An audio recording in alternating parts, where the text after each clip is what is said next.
ஒரு அமைதியான கிராமத்தின் நடுவில் பெரிய பசுமையான இலைகளால் மூடிய ஒரு மாமரம் நின்றது. அந்த மாமரத்தின் உயர்ந்த கிளைகளில் மிக அழகான ஒரு பச்சை நிற கிளி வாழ்ந்தது. அதன் சிறகுகள் சூரிய ஒளியில் பச்சை ரத்தினம் போல ஜொலித்தன. அதன் கண்களின் புத்திசாலித்தனம், அதன் குரலில் இனிமை, அதன் மனத்தில் கருணை நிலைத்திருந்தது. ஒவ்வொரு காலையும் அந்த கிளி மரத்தின் உச்சியில் அமர்ந்து இனிய பாடல்களை பாடும். அதன் குரல் கேட்டாலே கிராமத்தில் உள்ள எல்லோருக்கும் ஒரு புத்துணர்ச்சி பிறக்கும். மரத்தடியில் விளையாடும் குழந்தைகளின் சிரிப்போடு கிளியின் பாடல் கலந்துவிடும்.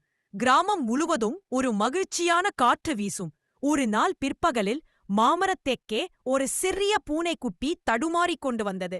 அது பயந்து நடுங்கிக் கொண்டிருந்தது. அதை பார்த்த கிளி உடனே கீழே பறந்து வந்து அதன் அருகில் அமர்ந்தது. கிளி மெத்த மெத்தமாக குரைத்து குட்டிக்கு அது தனியாக இல்லை என்று நம்பிக்கை தந்தது. பின்னர் மரத்திலிருந்த பழுத்த மாங்காயை தட்டி தள்ளி கீழே போட்டது. குட்டி அதை நுகர்ந்து